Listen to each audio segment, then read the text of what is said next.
MP 1227, PIS/COFINS, o produtor rural, junho de 2024, que bagunça foi esse mês e todos os impactos que vieram desta medida provisória, que levou tantas dúvidas, que colocou luzes para alguns pontos que nunca haviam sido observados e algumas bobagens que foram faladas em relação ao PIS/COFINS e o produtor rural.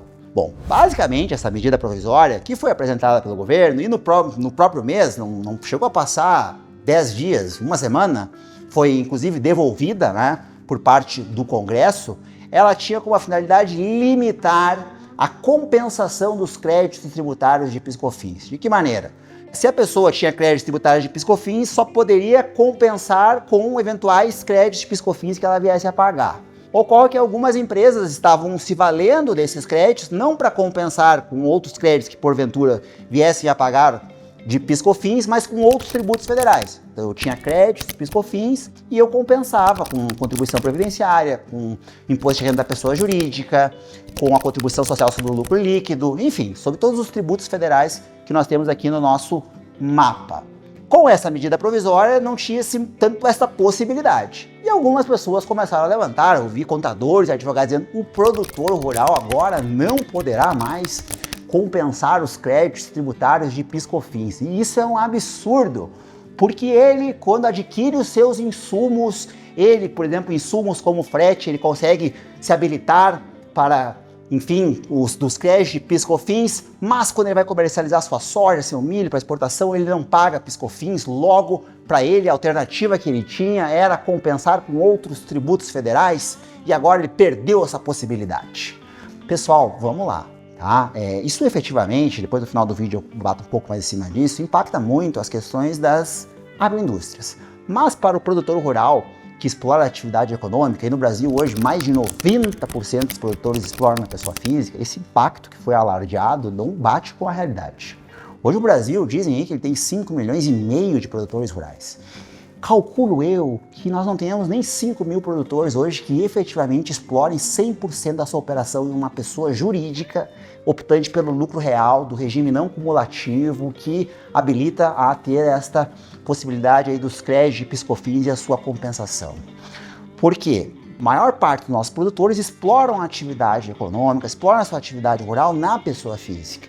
E ao explorar a atividade na pessoa física, eles não têm a possibilidade de acumular esses créditos de PIS/COFINS. Porque o que começou a surgir era, nossa, mas o meu contador ele nunca me falou que eu poderia compensar crédito de PIS/COFINS. E eu estou vendo agora alguns vídeos falando que eu perdi essa possibilidade. Na verdade, ele nunca teve. Então, quando nós estamos falando em produtor rural, na sua imensa maioria, ele nunca teve essa possibilidade, não é? Então, o impacto que ele tem de forma direta era praticamente zero. Então, as receitas de arrendamento que ele gasta poderia ter crédito de PIS/COFINS, mas ele arrenda na pessoa física. Os gastos que ele teve com frete, ele poderia ter lá crédito de PIS/COFINS, mas foram gastos que ele, enfim, que ele fez na pessoa física. Logo, o impacto para a imensa maioria dos produtores foi perto de zero, impacto direto. Mas, agora nessa parte final do vídeo que eu falei para vocês que eu ia comentar das agroindústrias, o produtor está inserido numa cadeia que se chama agronegócio, em que ele é uma parte, ele é um agente dessa cadeia.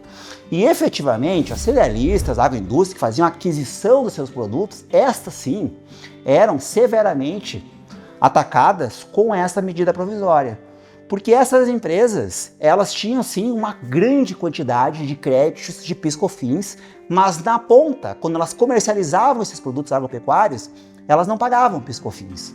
Logo, era muito interessante para elas fazer porque a medida provisória foi devolvida, fazer a compensação com outros tributos, contribuição previdenciária, imposto de renda da pessoa jurídica, contribuição social sobre o lucro líquido, e de maneira que esta medida provisória acabava limitando isso, e aí de forma indireta, o produtor rural, essa empresa, essa agroindústria teria que, enfim, repassar este custo que ela teria a mais, e um dos pontos que teria seria daqui a pouco o produtor estar recebendo menos por parte dos seus produtos que ele estaria revendendo aí vendendo para essa agroindústria, para a cooperativa, enfim, que faria a apropriação desses créditos tributários depois na sua operação. Então aqui, MP 1227, que foi devolvida, já no primeiro momento nós não tínhamos esse impacto direto em relação ao produtor, impacto muito forte, na cadeia do agronegócio, que aí de forma reflexa iria impactar o produtor. Foi devolvida, mas também vale lembrar que nós temos uma reforma tributária que foi aprovada já e sancionada no final de 2023, e essa reforma tributária ela já coloca um dado, um prazo final para acabar com essa bagunça do sistema tributário brasileiro no que toca os tributos indiretos, como o PIS e COFINS.